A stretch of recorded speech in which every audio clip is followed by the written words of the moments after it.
O, Ira, totuși ai venit, a spus Larisa Iurievna, administratorul magazinului alimentar, cu uimire și în același timp cu ironie. Ce întârziere! Ha! Credeam că o să o sun pe Marina să preia tura ta. Tocmai spunea că vrea să câștige niște bani în plus. Îmi pare rău, Larisa Iurievna, a răspuns Ira, cât mai politicos și calm, înclinându-și capul pentru a-și ascunde nemulțumirea. Era deja obișnuită cu astfel de provocări. Autobuzul a fost prins în trafic și din cauza asta. Nu-mi pasă de motivele tale. Ne-am înțeles pentru o anumită oră. Da, ne-am înțeles. Dar tu întârzi. Dacă se mai repetă, te dau afară. Întotdeauna există pe cineva care să te înlocuiască. Ira a tăcut, doar a dat din cap în semn de aprobat la astfel de cuvinte dure. Înțelegea perfect că în situația ei nu avea voie să se plângă și că trebuia să respecte toate cerințele șefilor săi, chiar dacă păreau absurde sau dure. Schimbă-ți și du-te la casă, a ordonat Larisa Iurievna, văzând că Ira nu se grăbește. Astăzi vei lucra în sală. Când vor aduce produsele, vei merge la descărcare. Bine, a răspuns Ira calm, încercând să-și ascundă aversiunea.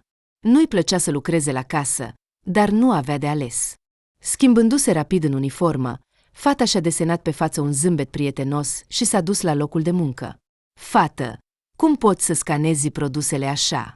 După 10 minute de la începutul turei, Ira s-a confruntat cu indignarea obișnuită a clienților fideli. Nu, uitați-vă! Din cauza greșelii tale, pe bon au apărut 2 produse pe care eu nu le-am luat. Rita Sergivna, a început Ira cu bâlâândețe și calm, în răspuns la indignarea pensionarei. Aceste produse erau doar sub pachet. Nu-l-ji observat. Ha! Pensionara s-a mirat, a ridicat pachetul și a verificat din nou totul pe bon. Și a început din nou să se plângă. Fată, totuși ai greșit. Prețul ar fi trebuit să fie altul. Și produsele tale nu sunt expuse pe teșghea. A strigat cineva dintre clienții de la casă. Produse promoționale. Chiar ieri a început promoția. De ce nu sunt? Ce? Le păstrezi pentru tine. Drăguță, explică-mi. A început sever Rita Sergivna, simțind că poate să-și arate abilitățile de educatoare. Ai scanat produsele greșit. Produsele promoționale nu sunt aici. Cum poți să lucrezi așa? Nu respecti nici măcar cerințele de bază pentru serviciul clienți. Rita Sergivna, încercând să rămână calmă, Ira a zâmbit ușor. Produsul pe care l-ai luat nu era în promoție. Prin urmare, ajunge cu vorbele, a răspuns morocănos pensionara, încrucișându-și brațele. Dacă nu știi să lucrezi, nu te apuca. Scanează-mi repede produsul. Trebuie să fie în promoție. Rita Sergivna, a început Ira, dar a fost întreruptă brutal.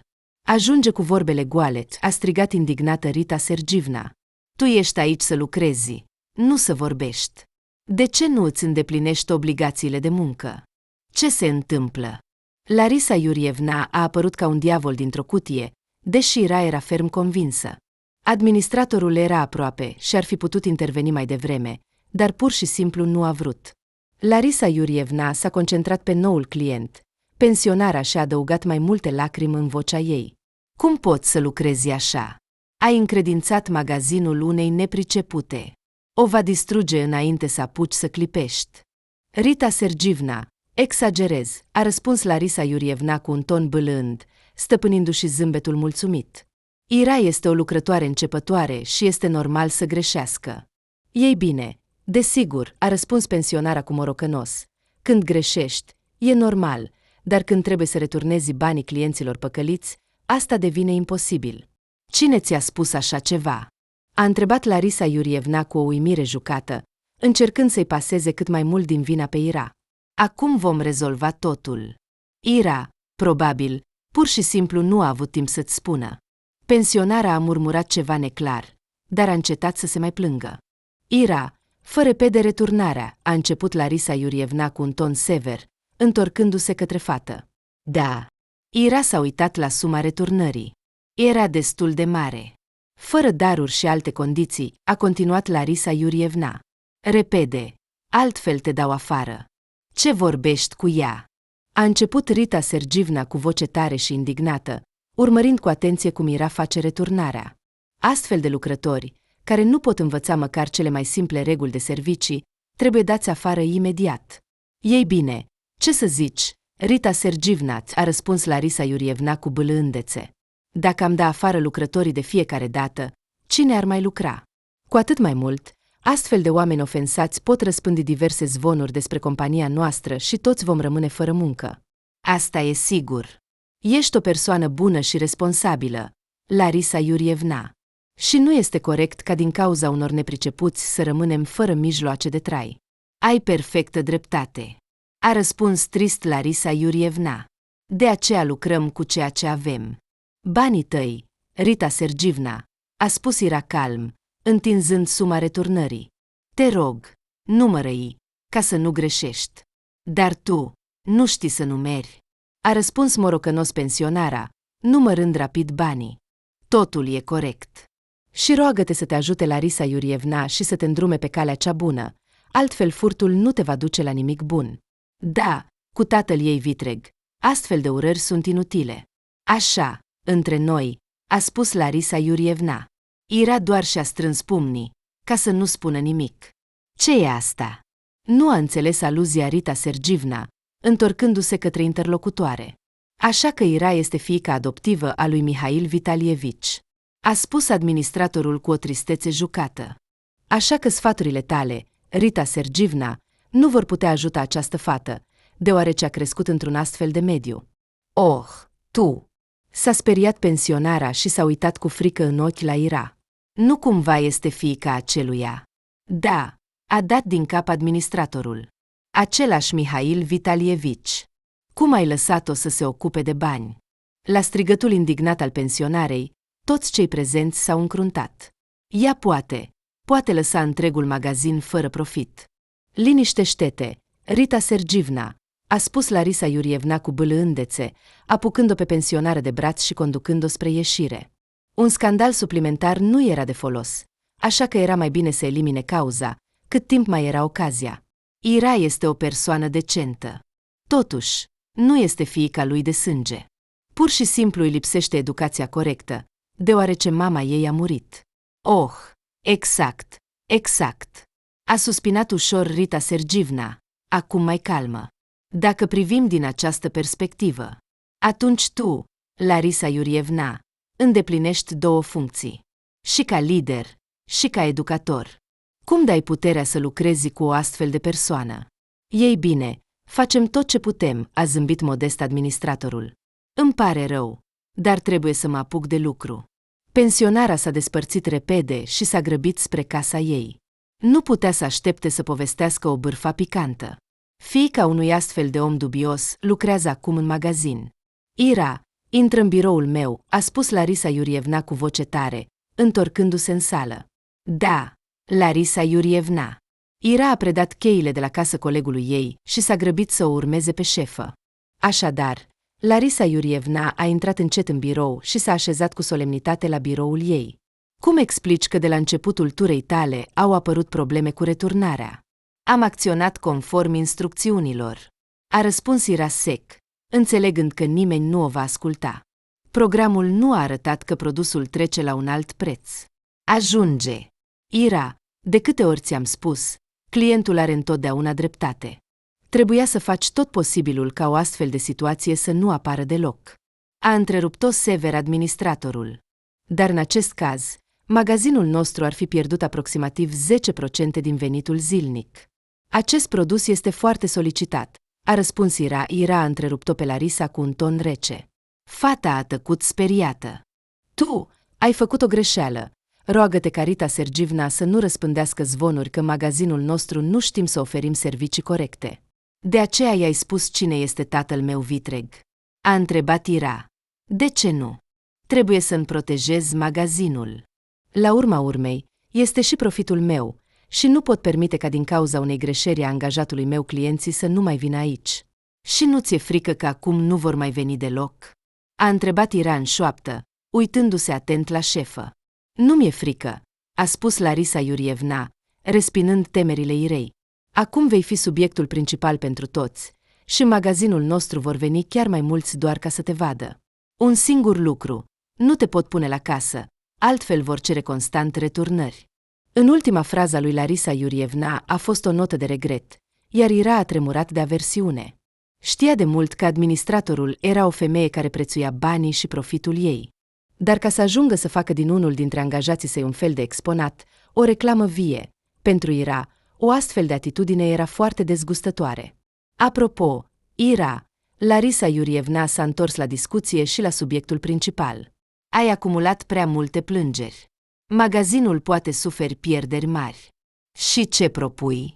A întrebat Ira, încercând să-și ascundă disperarea. Deoarece este minoră, căutarea unui loc de muncă era foarte complicată. Și dacă adăugăm un rudă colorată, atunci devine cu adevărat sumbru. Din această cauză, Ira era dispusă să se apuce de orice muncă. Nimic special, a răspuns Larisa Iurievna cât mai calm, gândindu-se cum să îndeplinească rapid sarcina dată. Vei livra comenzi împreună cu Maxim la o anumită adresă pentru o vreme. Și atât? S-a mirat sincer Ira, o astfel de muncă era un fel de rai comparativ chiar și cu descărcarea produselor. Nu te bucura prea tare, Ira, a spus Larisa Iurievna cu ironie. Este vorba despre un client la această adresă. Administratorul a pus o foaie de hârtie cu comanda. Ira a privit adresa și aproape a urlat. De fapt, acel client a devenit un adevărat coșmar pentru întreaga echipă în doar 4 zile. Mulți refuzau să-l servească, deoarece îndeplinirea tuturor cerințelor sale era pur și simplu imposibilă. Vei începe să livrezi comenzile de astăzi, a continuat Larisa Iurievna calm, bucurându-se de expresia deznădăjduită de pe fața angajatei sale. Să se răzbune pe fiica fostei rivale în carieră și să obțină un avantaj din această situație. Ce poate fi mai bun? Iată toate cerințele într-o listă de produse comandate. Execută! Bine, a răspuns Ira obedientă, luând hârtiile și grăbindu-se spre depozit. A adunat comanda destul de repede. Nimeni dintre colegi nu a încercat să ajute sau să se amestece. Toți pur și simplu au ignorat prezența Irei, totuși, fata a ridicat din umeri. Era obișnuită cu asta și considera că este chiar o opțiune mai bună decât grija jucată sau ura neascunsă. Am ajuns. Vocea calmă a lui Mihail, șoferul curier, a scos-o pe fată din gânduri. Mulțumesc. A mulțumit rapid Ira, apucând pachetele și îndreptându-se spre intrarea în conac. Hai mai repede. Mai avem 4 comenzi de livrat. A strigat Mihail. Ira nu a răspuns, doar a accelerat pasul. Deși sacoșele grele îi îngreunau mult drumul spre destinație. Sunând la ușă, Ira s-a uitat la ceas. Excelent! Cu 4 minute mai devreme decât a spus clientul. Poate că totul va decurge normal și fără scandaluri? Oh, curierul a sosit. A spus o voce masculină veselă, iar posesorul ei a deschis rapid ușa. În fața ochilor Irei s-a aflat un bărbat înalt cu părul roșu. Deși părea neîndemânatic, crea impresia unui cuțit ascuțit, care va lovi țintă în orice moment. Sau poate nu e curier. Doamnă frumoasă, ați venit la noi în vizită? Nu, a răspuns Ira cu un zâmbet proaspăt, încercând să-și ascundă aversiunea. Nu a avut noroc să dea peste cineva dornic de atenție feminină. Iată comanda dumneavoastră. Vă rog să verificați și să semnați pentru primire. Ce strict! A răspuns cu ironie bărbatul, primind pachetele și aruncând o privire rapidă asupra conținutului. Dar ce se întâmplă dacă nu semnez? Stas, ce faci acolo? O voce masculină puternică a scăpat-o pe Ira de necesitatea de a răspunde la o întrebare provocatoare. La câteva secunde, posesorul vocii a apărut în hol. De ce ți curierul? Verifică. Hai, te așteaptă.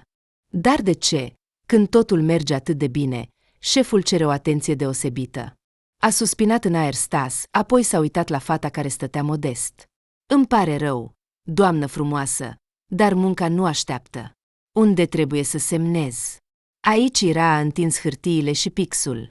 Prima fată îmi cere un autograf, a spus Stas, ca și cum ar fi întrebat. Chiar mă simt ca o vedetă. Oprește-te! Vocea rece a unui bărbat în vârstă nu i-a permis lui Stas să continue să se joace. Hai mai repede! Da? Avem o grămadă de muncă. Da, cum spui? A murmurat Stas, apoi a zâmbit larg. Sper să ne mai vedem, draga doamnă. Ira nu a răspuns nimic, doar a înclinat capul și a plecat repede spre mașină. Munca o aștepta. Ar fi putut avea de suferit mult dacă ar fi întârziat. Ei bine, ai văzut-o? Vocea calmă și de afacere a bărbatului în vârstă nu lăsa loc de îndoială cu privire la cine ar trebui să asculte în această încăpere. Aha! Stas despacheta rapid pachetele cu produse. Ea, de altfel, este primul curier care a respectat toate cerințele. Și a venit chiar mai devreme decât era spus. Asta e sigur, a confirmat Dima, uitându-se pe fereastră la mașina care pleca. Ea nu seamănă deloc cu Mihalik. Nu este copilul lui de sânge. Cu același ton calm a răspuns bărbatul în vârstă. Așa că nu e de mirare că nu se aseamănă. Apropo, ce se întâmplă cu datoriile lui? Cumva se menține pe linia de plutire, a răspuns Dima, întorcându-și privirea de la fereastră. Mașina tocmai a dispărut după colț. Mihalik reușește să plătească sume minime, ca să nu venim la el în vizită. Dar nu plătește nici datoria principală. Deci plătește doar dobânzile? A constatat bărbatul. S-a gândit puțin, apoi pe buzele lui a apărut un zâmbet. Atunci ar trebui să-l împingem pe dragul nostru prieten puțin mai tare, altfel nu vom primi nimic. Merită să ne asumăm riscuri? A întrebat Stas, terminând de despachetat toate produsele. Dacă facem asta, s-ar putea să ne supărăm pe alții. Iar dacă nu facem, ne vor călca în picioare. Și ne vor respecta mai puțin. Nu am muncit atâția ani ca să se ducă totul de râpă din cauza unui muncitor. Începeți să lucrați. A răspuns Tuz categoric. Bine, au răspuns în cor Stas și Dima, apoi Dima a decis să clarifice. Ce termen? O lună. A spus Tuz, mângâindu-și bărbia. Nu trebuie să-i dăm mai mult timp. Poate pleca. Avem libertate totală de acțiune, a precizat Stas, aruncând un cuțit mic în mâini. Nu, Stas, nu am nevoie de cadavre aici. Primarul nu mă va înțelege și mă va amenda. Nu am nevoie de asta. Fă să fie așa încât muncitorul să ne forțeze să facem astfel de lucruri. Iar fata a întrebat în liniște pe Dima, amintindu-și de curier. Ce se întâmplă cu ea? Vom vedea, dar nu trebuie să o omorâm. Ne va fi de folos. A răspuns Tuz laconic. Cei doi bărbați au înclinat capul în semn de aprobat, apoi au început să discute despre cum să rezolve mai bine și mai repede problema. Și de ce te mai ocud atât de mult? A strigat indignat pe Ira tatăl ei vitreg, Mihail Vitalievici, observând cu atenție cum fiica lui pregătește cina. Nu pot să faci totul mai repede. Nu pot, a răspuns fata, încercând să-și accelereze mișcările pentru a evita pedepsa. Am venit de la muncă și... Mai departe, Ira nu a putut spune nimic, deoarece o palmă puternică a făcut-o să cadă. Iar o lovitură ulterioară în ribele i-a scos tot aerul, lăsând-o fără nicio posibilitate de a spune ceva. Lenesă! A început Mihail Vitalievici cu dispreț, examinând-o pe fata întinsă pe podea. Toată mama ei neputincioasă. Nici ea nu putea face nimic în casă. Tot așa spunea. Lucrez. Din cauza asta, mă tot punea să o ajut. Nimic. Dacă am reușit să-i scot din cap prostiile mamei tale, pot să te învăț și pe tine repede. Următoarele 2 lovituri au fost date în spate. Ira a gemut ușor de durere. Se temea să emită sunete mai puternice, deoarece acestea ar putea să le enerveze și mai mult pe bărbat. Iar asta ar fi dus la noi lovituri. Așa, a spus Mihail Vitalievici cu satisfacție, dând o lovitură și mai puternică în ribele fiicei sale. Ține minte, Ira, pentru casă răspunde doar femeia. Indiferent dacă ești obosită din cauza copilului, muncii, școlii sau nu, tu trebuie să-i asiguri bărbatului tău confortul total. Și doar în acest caz poți spera la afecțiunea lui. Ira s-a ridicat ușor în picioare. Astăzi a avut noroc. Nu a avut fracturi. Și vânătăile se vor putea ascunde cu ajutorul cosmeticii și a unor haine mai groase. Oh, bine! A aprobat tatăl ei vitreg mișcările ei în bucătărie. Așa trebuia să faci de la început. De parcă aș fi obosit. Tâmpenie! Tu, ca și mama ta, credeți că bărbatul din casa voastră nu are nevoie de grijă și afecțiune și că el trebuie să te ajute în gospodărie. Și pentru ce sunteți voi, femeile, bune? Ha! Dar mama a încercat întotdeauna să-i facă pe plac. Ira a răspuns calm la ultimele cuvinte. Ea înțelegea perfect că, atunci când era mică, mama ei biologică Ecaterina Vasilievna, și tatăl ei Vitreg se certau foarte mult. Deoarece Ecaterina Vasilievna avea de îndeplinit simultan și sarcinile de acasă, mai exact, apartamentul, îngrijirea unui copil mic, munca și întreținerea unui soț neputincios. Da, exact așa. Mihail Vitalievici era un om cu profesie liberă și lucra doar atunci când dorea. Iar în restul timpului prefera jocurile de cărți, băutura și educația activă a celor din jur cu ajutorul pumniilor sau altor materiale grele. Fetiță, când îmi dai banii? A întrebat Mihail Vitalievici direct după cină. Ți-am dat acum 2 zile, iar suma a fost considerabilă. Și cine ți-a spus că a fost considerabilă? A spus bărbatul cu dispreț. Ai adus vreodată bani considerabili acasă? Ha? Sau tot ca mama ta? Încerci să cheltuiești pe tine și pe alții. Nu mi-au dat încă salariul. A răspuns scurt Ira, înțelegând că este inutil să o convingă pe mătușa ei. La fel cum se dovedește, unde au fost cheltuite aproximativ 30.000 de ruble. Nu pot să-ți dau nimic. Va trebui să căutați singuri mijloace pentru a vă plăti dorințele. În următorul moment, o palmă a ars obrazul fetei. Ira a dat din cap, simțind gustul metalic al sângelui în gură. Excelent!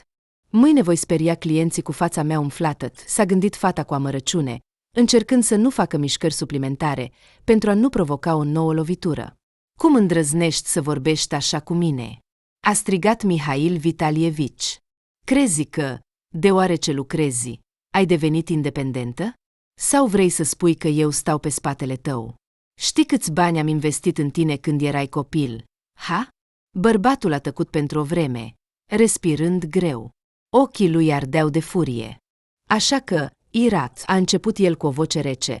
Sau mă aduci mâine banii, sau voi lăsa o amprentă pe corpul tău cu acest cuțit. Bărbatul a arătat un cuțit de tăiat carne. Dacă nu vrei asta, după 1 minut, a continuat tatăl Vitreg, văzând cât de palidă a devenit Ira. Fă cum ți-am spus. Nu voi suporta atitudinea ta obraznică față de mine. Voi lua măsuri imediat. Credeai că ai simțit libertatea și ai început să mă critici că stau pe spatele tău? Să crezi că tu întreții întreaga casă. Se părea că Mihail Vitalievici a fost întrerupt de un apel insistent la ușă. Ira a alergat să deschidă, mulțumind mental celui care a venit. Căci el o salva literalmente de o rană cu cuțitul. Numai că pe prag erau cei pe care fata nu se aștepta să-i vadă. Oh, salut, frumoasă! A zâmbit vesel Stas, stând pe prag. Iată-ne, ne-am întâlnit. Mă lași să intru în casă. De ce sunteți aici? S-a panicat Ira, nefiind dispusă să-i lase pe străini în casă. Am venit la tatăl tău. A răspuns sec și rece al doilea bărbat, pe care Ira l-a văzut fugitiv în casă. Cheamă-l, dacă nu crezi. Ira, cine a venit? A strigat Mihail Vitalievici din bucătărie. E pentru tine, a spus Ira calm și s-a încruntat mental. Căci dacă sunt tovarășii lui, va fi o problemă. Ce prostii vorbești? A răspuns Mihail cu iritare, ieșind în hol. A aruncat o privire disprețuitoare celor 2 bărbați. Și cu ce ocazie ați venit, tineri? Ei bine, deodată a devenit atât de politicos Mihalic. A spus Stas, strălucind cu ochii de entuziasm. Afacerea promite a fi foarte amuzantă. Numai că memoria ta a început să-și piardă mințile. Nu ne recunoști? Ce vorbești, băiete? A răcnit Mihail Vitalievici, apucând un băț gros care stătea lângă perete. Ce se întâmplă? Ce? Ai pierdut busola. Liniștește-te, Mihalic.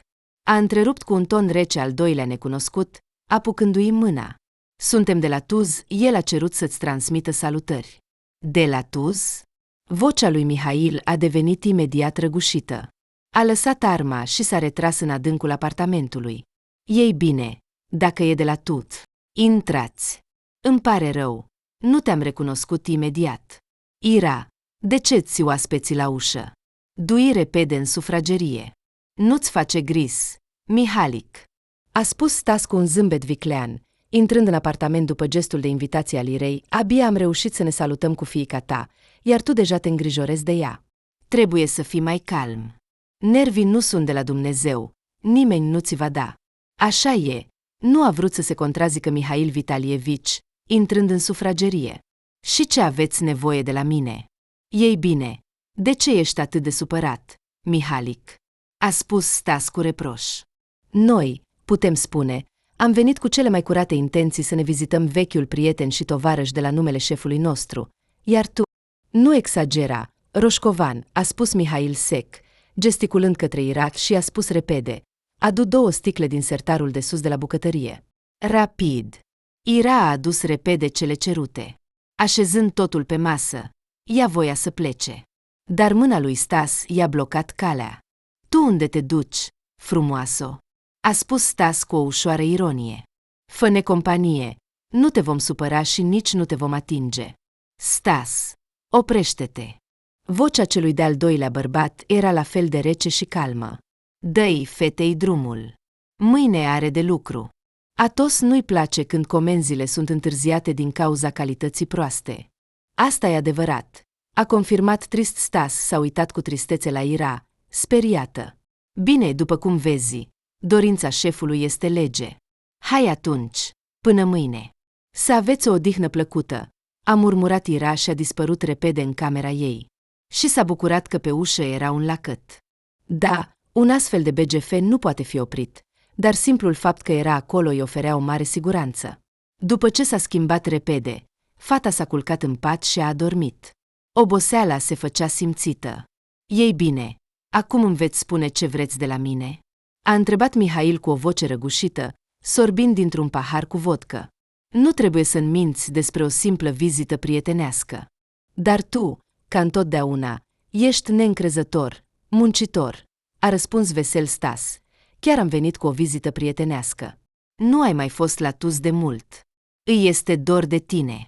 Aha, spune-mi încă că îi pasă de sănătatea mea, a spus disprețuitor Mihail Vitalievici, strâmbând din nas la auzul poreclei sale.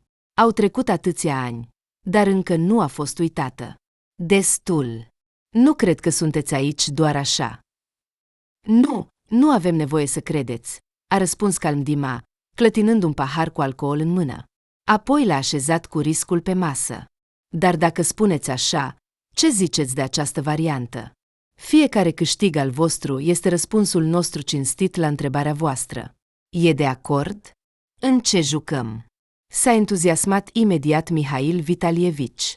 El credea ferm că bărbații din fața lui îi vor face față ușor, având în spate o experiență atât de bogată. Cărți, a răspuns Stas cu un zâmbet bâlând, scoțând din buzunar un pachet de cărți uzate. Și l-a întins interlocutorului său. Începeți! Mihail Vitalievici a zâmbit mulțumit, căci prin acest gest tânărul bărbat s-a pus în pericol. Căci a face semne pe cărți pentru un jucător experimentat este o chestiune de câteva secunde. Atunci să începem, tineri domni. Dar apoi nu vă supărați pentru pierderea voastră. Nimic personal, doar un joc. Mihail Vitalievici a zâmbit anticipat, gândindu-se ce să le ceară și cum să vândă informațiile șefului subteran al orașului. Banii erau totuși necesari. Desigur. Doar un joc, fără alte gânduri. A răspuns calm Dima, ascunzând disprețul sub gene. Hai să începem discuția noastră. Stas s-a zâmbit și el, fără să fie observat. Încrederea în sine nu a dus pe nimeni la bine, dar a ajutat excelent la realizarea celor mai diverse planuri ale celor care știau să joace pe seama ei. Ira, ce stai acolo? Vocea indignată a Larisei Iurievna era plină de furie. Mihail te așteaptă de aproximativ 20 de minute. De ce nu mergi să livrezi comanda? Aștept înlocuirea produsului, a răspuns calmirat și a arătat ceea ce i s-a dat la depozit. Așa ceva nu voi duce clientului nostru. El poate crea probleme și așa. Dar astăzi ai adresa lui? A întrebat Larisa Iurievna. Indignarea din vocea ei s-a diminuat vizibil. Nu voia să se certe cu Tuz, dar voia să-și rezolve problemele cât mai repede. Bine, te-am înțeles.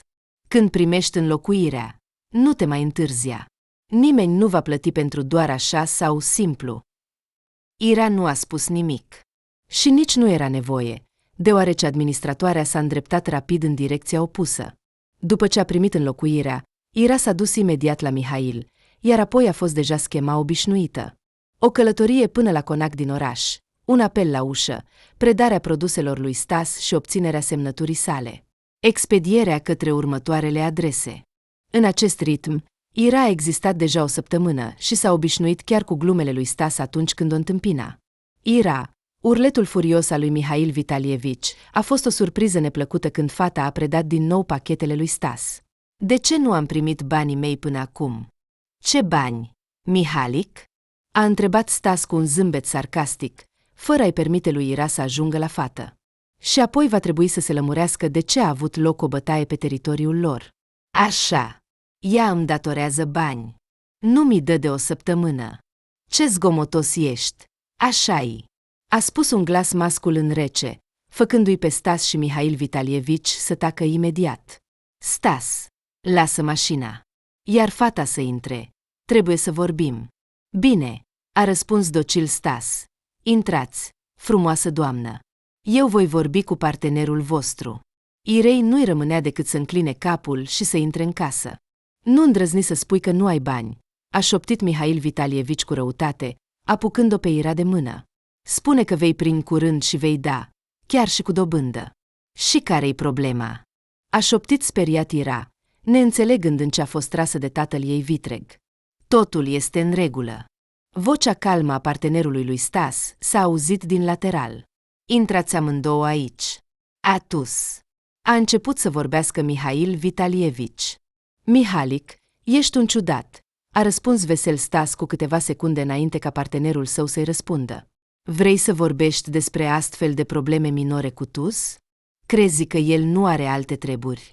Dar ne-am jucat atât de bine recent, a spus trist Mihail Vitalievici. Credeam că am reușit să ne îmbunătățim relațiile. Cred că trebuie să mai lucrezi la asta, Mihalic, a răspuns rece partenerul lui Stas, așezându-se. Ira Robco s-a așezat pe canapea, tatăl ei vitreg s-a așezat cu încredere în fotoliu, iar Stas s-a așezat lângă fereastră.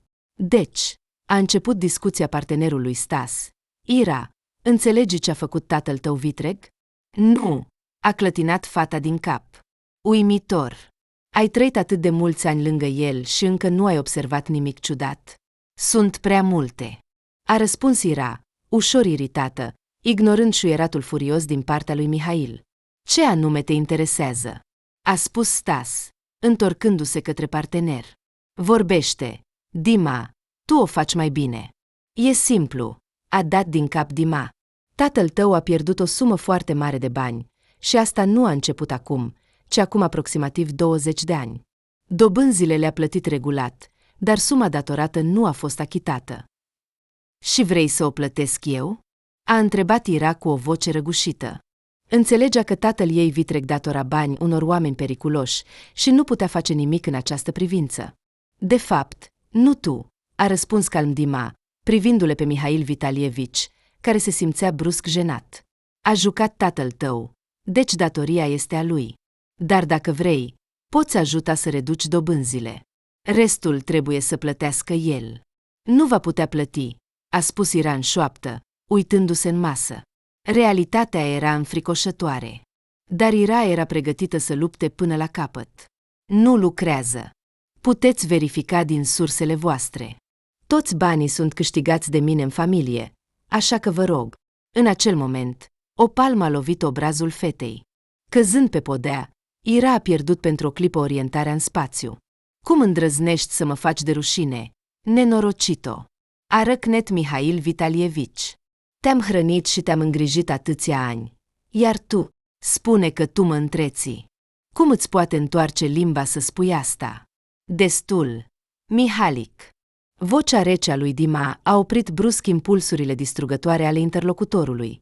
Stas a ajutat-o pe Ira să se ridice. Judecând după reacția ta, cuvintele fiicei tale vitregi sunt adevărate. Și cum intenționezi să te achiți față de Tuz? Mă voi răzbuna, a răspuns bărbatul cu răutate, privindu-o pe fată cu un ochi arzător. Am suficiente abilități pentru a recupera nu doar ceea ce am pierdut, ci și pentru a obține dobânzi pentru toate nervii mei răniți și insultele primite. Oh, ce amenințător! A spus Stas cu admirație. Dar ai ceva de pus pe masă în joc? E plictisitor și prost să joci cu un gol. Uite! A scos din buzunar 2 broșe mici de femeie. Nu îndrăzni. Astea sunt lucrurile mamei. Mi le-a lăsat. a strigat Ira, recunoscând bijuteriile. Taci! Ce găsești de discutat? A răspuns Mihail Vitalievici. Niște prostii ieftine. Ar fi trebuit să te străduiești să le faci pe partenerii mei să aibă o stare bună. Poate că atunci va fi mai ușor să câștigi fără probleme mari. Crezi că un copil ne-ar putea încânta? A întrebat cu ironie Stas, aruncând o privire evaluatoare asupra Irei. Fata a înghețat de groază. Nu este pe gustul meu. Nici pe al meu, a răspuns calm Dima, privindu-o pe Ira cu un ochi gânditor. Acum ați înțeles în ce situație vă aflați. Vă recomand să începeți să economisiți bani pentru a plăti datoriile, cât timp tatăl vostru vitreg este în viață. Căci dacă îi se întâmplă ceva, datoria va trece automat asupra voastră, fără nicio reducere. Te-am înțeles, a murmurat Ira cu voce răgușită, simțind cum aerul din cameră devine insuficient. Și, în general, atmosfera din încăpere a devenit foarte neplăcută, grea, ca un nămol care înghite victima, fără nicio posibilitate de a scăpa. Bine, Dima, informația a fost dată, așa că nu mai e nevoie să sperii fata, căci altfel va trebui să ne ocupăm de un cadavru, dacă îi va fi rău de inimă. Nu am intenționat să o sperii, doar am constatat faptele.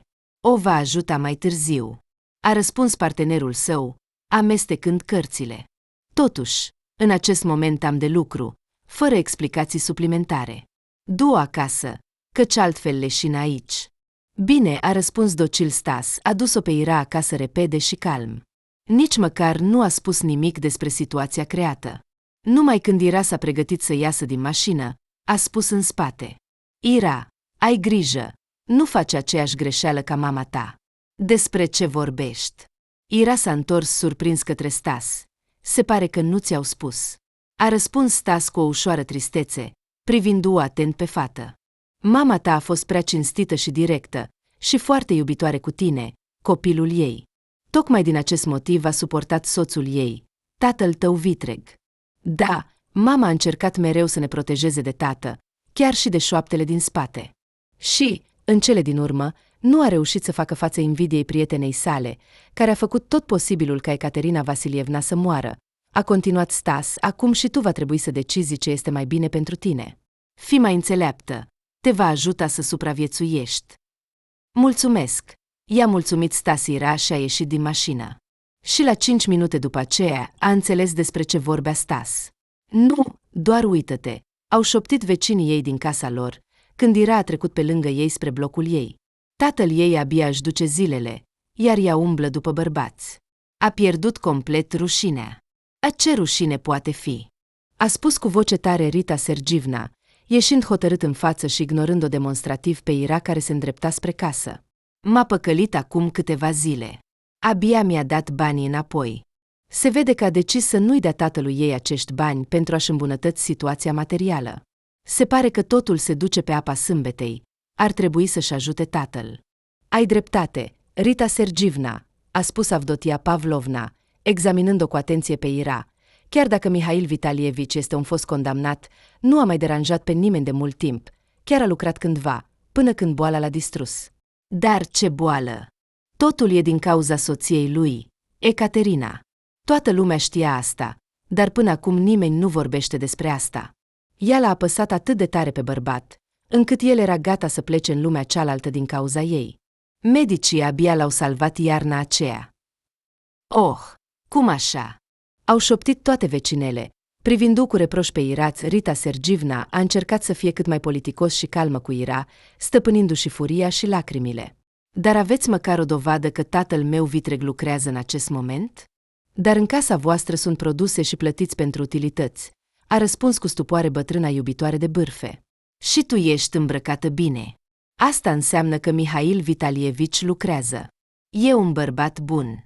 Păcat că mama ta l-a speriat atât de tare, încât el nu mai iese din casă. Ce spui? Cum putea mama mea să-l sperie, dacă el nu mai iese din casă de peste 13 ani? Crezi că fantoma ei stă la ușă și nu-i dă voie să iasă nici măcar să cumpere o pâine? Despre ce vorbești, Ira? A întrebat cu o față întunecată Avdotia Pavlovna, apropiindu-se. Tot știm că mama ta era o femeie cu un temperament puternic, care nu dădea nimănui nimic, nici măcar soțului. Vorbeam despre faptul că produsele și hainele le aduceți voi până la vârsta mea de 14 ani. Nu vă amintiți? A răspuns Ira cu un zâmbet bâlând. Și ce din asta? A răspuns cu o față întunecată Rita Sergievna, încrucișându-și brațele. Atunci Mihail Vitalievici era în doliu profund, avea nevoie de ajutor, iar tu acum reduci tot ajutorul nostru la zero. Pentru tot ajutorul vostru am plătit personal, a răspuns Ira cu fermitate, lăsând masca fetiței calme. Și cum l-ați ajutat pe tatăl meu să treacă peste doliu, îmi amintesc foarte bine. Nu mă amintiți cum, după școală, am muncit pentru voi luni de zile, în fiecare zi, iar, Rita Sergievna? Sau tu, Avdotia Pavlovna, nu-mi vei spune câte ori a trebuit să spăl manual hainele nepoților voștri și apoi să plângi, căci mâinile mi erau zdrobite până la sânge. Cum poți să vorbești așa? S-a mirat sincer Rita Sergievna.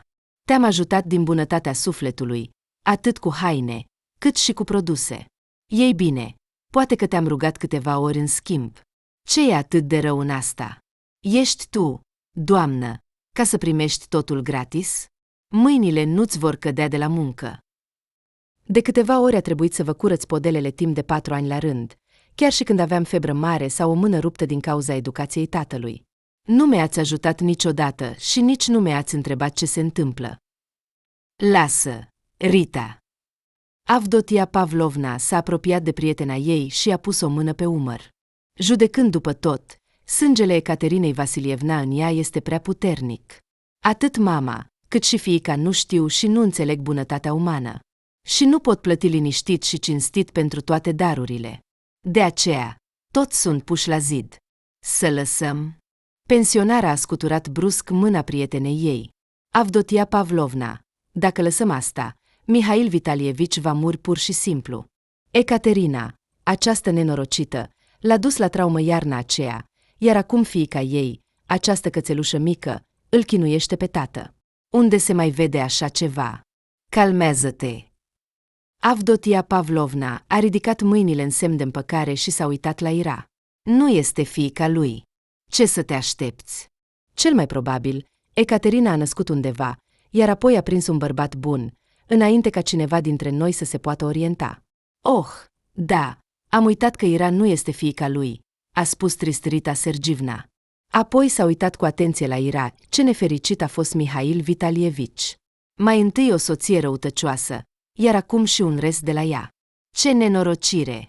Dar, de ce îl pedepsește viața pe bărbat? Ira a dat din cap. A dovedit ceva vecinelor era inutil. După ce a făcut un scandal din cauza cererilor constante, mascate sub rugăminți de curățenie, gătit și alte îndatoriri domestice pe bază gratuită, toate vecinele au început să o trateze rece. Toți credeau cu sfințenie că Ira a devenit o nenorocită arogantă, care nu poate plăti oamenilor ajutorul oferit anterior. Unde te duci? A întrebat cu voce tare Rita Sergievna, văzând că Ira pur și simplu s-a întors și și-a continuat drumul. Acasă. Trebuie să merg la muncă în curând. Nu am timp să discut cu voi. Oricum nu ascultați. Și faptul că tatăl tău nu a dormit acasă de 2 zile nu te interesează. Ce nenorocită ești! Ar fi trebuit să te îngrijorezi pentru el. Ar fi trebuit să mergi la poliție, să înceapă căutările. Mihail Vitalievici te-a răsfățat. Rita Sergievna, nu înțeleg de ce ar trebui să vă spun despre locul în care se află tatăl meu? A spus Ira rece. Dar, deoarece te îngrijorezi atât de mult pentru ei, tatăl meu vitreg este acum la prietenii săi, așa că nu trebuie să te îngrijorezi. Ar fi mai bine să te concentrezi asupra nepotului tău, care a provocat 2 răni. Oameni, educatoarea de la grădiniță, unde se află el? Nu îndrăzni să critici nepotul meu. Volumul vocii pensionarei a depășit limitele. Vitia a făcut asta din greșeală. Ludmila este singura vinovată. Nu a lăsat copiii fără supraveghere. Dar nu a lăsat. Cât am văzut, nepotul tău se juca cu o pușcă de tip traumatic. Nu este deloc printre jucării la grădiniță, iar educatoarea a încercat să-i o ia pentru a evita rănirea altor copii. Și ce? Pușca traumatică este complet sigură pentru cei din jur. Așa că i-am dat-o liniștit lui Vitia. Iar faptul că Ludmila a fost rănită este problema ei personală. Nu voi plăti niciun ban dacă va veni să ceară compensație. Dreptul tău. Numai să nu te miri că nepotul tău ar putea îndrepta o jucărie sigură spre tine. Cum îndrăznești să mă ameninți? Nenorocito! A răcnet pensionara. Nu doar că te ocupi de nepotul meu, aduni toate bârfele despre el, seduci bărbații altora, dar acum ai ajuns și la amenințări. Da, este o copie exactă a mamei ei. S-a amestecat în discuția despre Avdotia. Aceasta spunea și ea că în familii vor fi probleme dacă nu eliminăm unele neajunsuri efemere. Și nimic. Toate familiile au rămas. Toți sunt vii și sănătoși. Ce a crescut? O șarpe. A plâns trist și tare Rita Sergivna. Cum să trăiești cu așa ceva? Mie mi-e frică, deși am trăit liniștit atâția ani. Nici măcar nu m-am temut de Mihail Vitalievici după eliberare, cât de această șarpe mică. Și eu am suspinat. Avdotia, strângând ochii. Ai ceva de spus, Ira? Ar trebui să bei un calmant, a răspuns Ira ușor iritată. Este foarte eficient pentru a face față unor simptome obsesive în stadiile incipient de dezvoltare. Cum îndrăznești? De la strigătul puternic și sincronizat al pensionarei, capul Irei a început să o doară. Fără să-i mai asculte, fata s-a întors și a intrat în casă.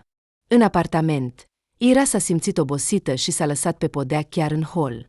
Munca, stresul de ceea ce s-a spus la conac, cerințele tatălui ei vitreg pentru a avea mulți bani în casă, toate acestea i-au consumat multe forțe. Plus sentimentul de disperare. Dar nimeni nu mă va ajuta aici, a spus fata în șoaptă, ștergându-și discret lacrimile. Dacă mama a avut un bărbat de la care m-a născut, eu nu am nici măcar o bucurie atât de mică. Neputând să-și continue gândul, Ira s-a ridicat și a intrat în camera ei. Deoarece tatăl nu era acasă, nu a pregătit cina. S-a schimbat repede și s-a culcat imediat. După 4 ore de schimb, merita să se odihnească. Trezirea, pregătirile și plimbarea până la cafenea, al doilea loc de muncă, au trecut fără nicio întâmplare. Ei bine, dacă nu luăm în considerare privirile încruntate ale vecinelor. Iar șoaptele lor veninoase din spate erau deosebit de periculoase. De aceea, Ira nu a acordat atenție la nimic. Așa cum s-a dovedit. Foarte rău. Unde este această nenorocită? Un glas feminin puternic s-a auzit pe stradă în mijlocul schimbului lui Ira. Adu-o imediat aici. Vreau să-i văd în ochi pe această fără rușine. Pe nenorocita care a îndrăznit să se comporte așa. Ira a intrat în camera de odihnă pentru personal, iar paznicul Petty a apărut. Arăta foarte speriat. Te roagă să ieși. Bine. Dar ce s-a întâmplat? Nu am înțeles nici eu. A răspuns bărbatul sincer, rușinat, întorcând privirea. Tu, doar, ai grijă acolo. Femeile sunt toate furioase și zgomotoase, iar șeful nu prea iubește astfel de situații. Te poate da afară pentru scandaluri chiar lângă locul de muncă. Asta e adevărat. A fost de acord fata cu cuvintele lui Petty și a ieșit repede pe stradă. Aproape de cafenea stăteau 10 femei, toate furioase. Oh, iată-o și pe ea!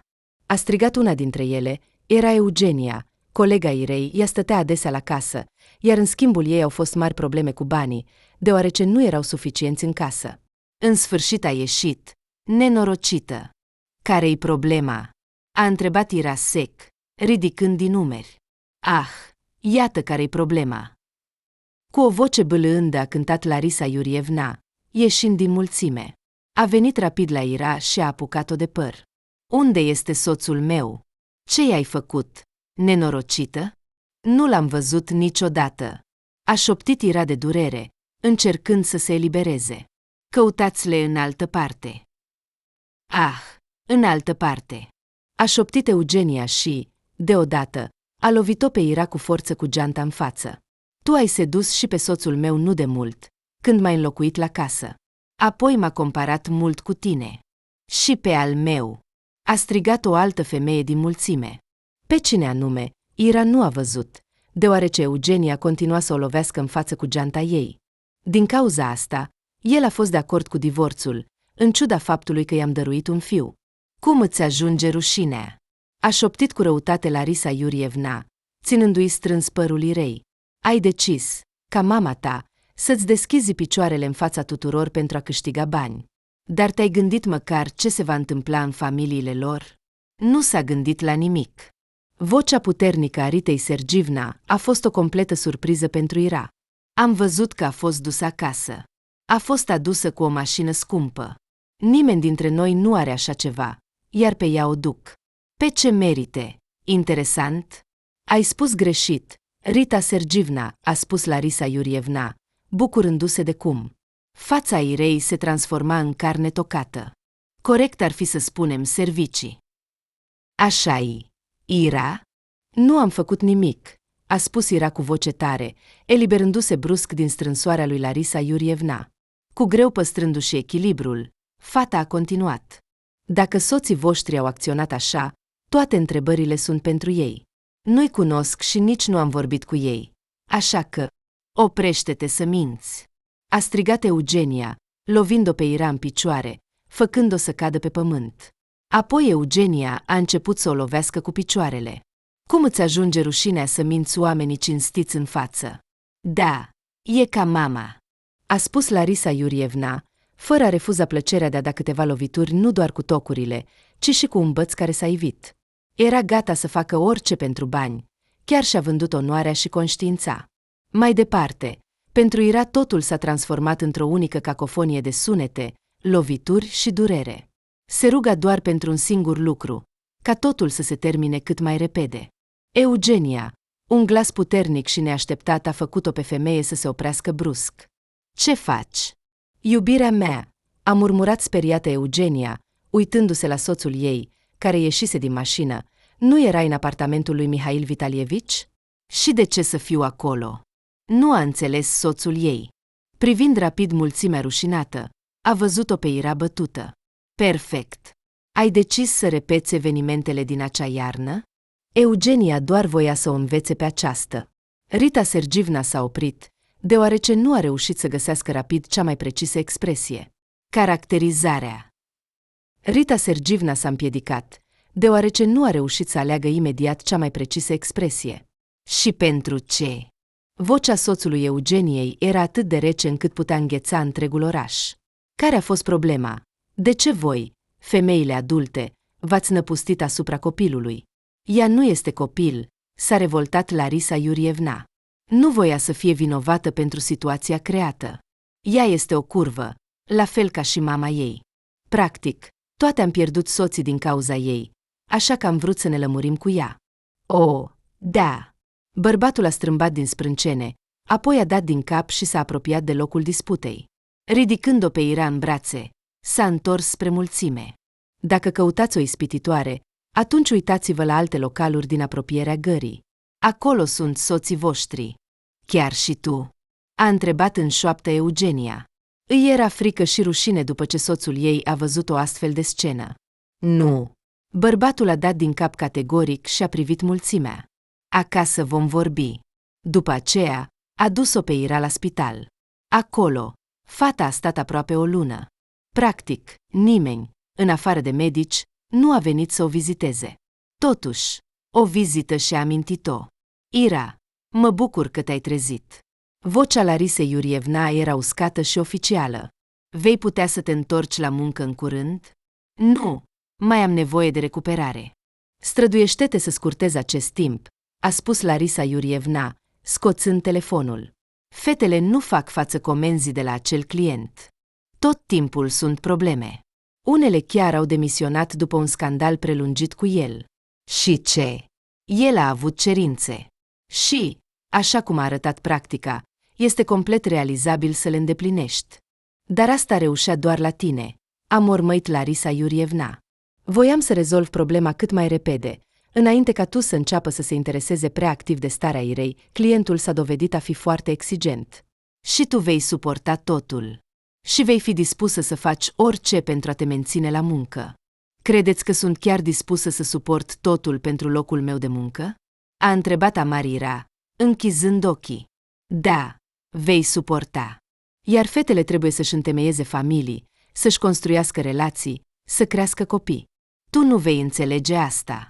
Tu ai nevoie doar de bani. Nu înțeleg. Ira a suspinat, amintindu-și de cuvintele lui Stas înainte de ultima despărțire. Numai că nici voi nu veți înțelege motivele acțiunilor mele. Ce să înțelegem? A mormăit disprețuitor Larisa. Tu doar încerci să câștigi mai mult pentru a avea mai multe oportunități de a seduce bărbații.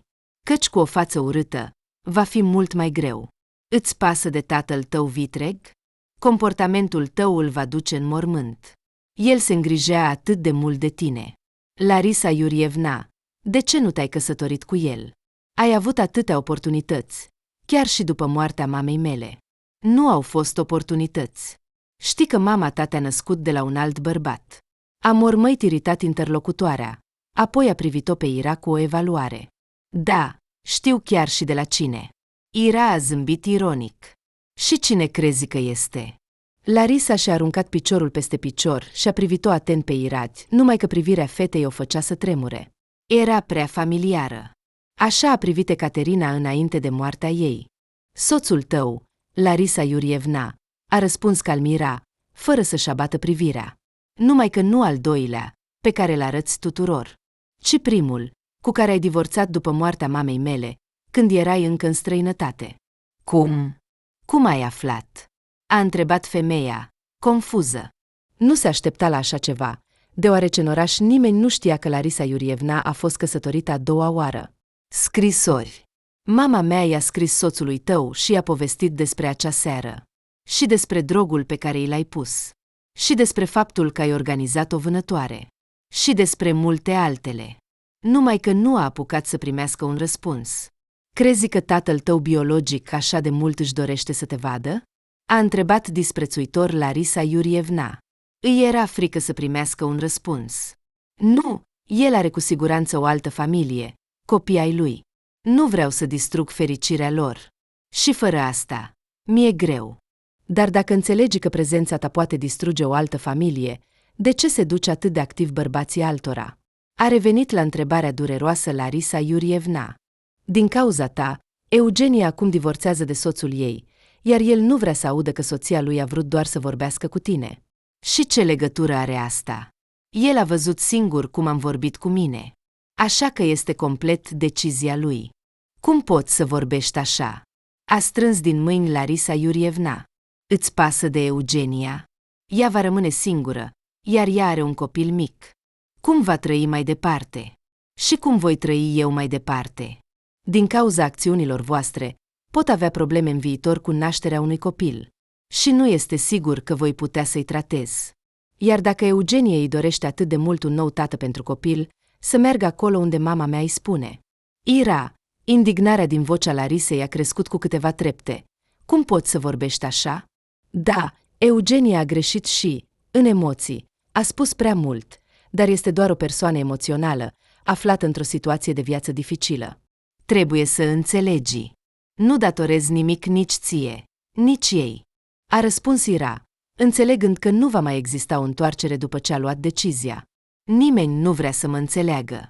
Cum îmi voi plăti tratamentul? Sau au apărut doritori? Despre ce vorbești? La început, Larisa nu a înțeles, dar după o secundă a realizat. Fața ei s-a strâmbat de furie. Numai că nu spune că vrei să depui o plângere pentru despăgubiri. De ce nu? Mi s-au provocat răni nu în momente de autoapărare. Există un raport medical. Există martori. Există camere. Ce credeți că se va întâmpla în rezultat? Ah, tu nenorocită! Dacă vrei așa, contactează-mă, îți voi da orice sumă. Nu, Larisa Iurievna, nu voi lua legătura personal cu tine. Toate discuțiile vor fi doar prin avocat. Dar ai destui bani pentru el? A întrebat Larisa cu ironie, simțind că s-a ridicat după ce a auzit. Nu fi nebună, Ira, ascultă un om mai în vârstă. Contactează-mă și îți voi da bani pentru tratament. Pot să-ți promit că nu te voi mai deranja și nu voi organiza capcane. Vom vedea, a răspuns concis Ira, strângând puțin ochii. Nu intenționa să-și schimbe decizia. Nu era în avantajul ei să fie considerată o fată săracă și proastă. De îndată ce Larisa a ieșit din cameră, Ira a sunat un număr de telefon. Totuși, ultima întrebare merita să fie rezolvată cât mai repede, înainte de a-și schimba radical viața. După o săptămână, a fost externată. Ira a plecat acasă, gândindu-se cu tristețe la ce o așteaptă acolo. De la conversația viitoare cu tatăl ei vitreg, Stomacul îi era strâns. Dorea să se ascundă de privirile curioase ale vecinilor. Dar trebuia să rezolve problema. Timpul era scurt. Deschizând ușa apartamentului cu cheile ei, Ira s-a strâmbat de mirosul puternic de alcool, de corpuri nespălate, de sânge și de țigări. Oh, salut! Frumoasă! Din camera de zi, pe ușa care se deschidea, a apărut Stas. Mă bucur să te văd în stare bună. Intră! De ce stai în ușă? Ce faceți aici? A întrebat Ira, intrând în apartament. O apăsa frica. Își amintea că tatăl ei vitreg pierduse o sumă mare de bani, dar nu se aștepta ca creditorii să vină în apartament. Dartac a făcut un gest cu mâna către Stas, privindu-o atent pe fata palidă. Tatăl tău ne-a invitat în vizită, așa că ne bucurăm de ospitalitatea lui. Chiar așa, a murmurat Ira, stăpânindu-se să nu înjure. În spital, a fost foarte urât.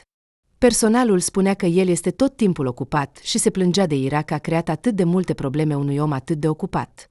Dar intră, nu te sfi. Stas a bătut din palme pe canapeaua de lângă el. Nu-ți fie frică, nu te vom răni. Îmi pare rău, dar nu. Ira a zâmbit slab, privindu-i cum joacă între Dima și Mihail Vitalievici.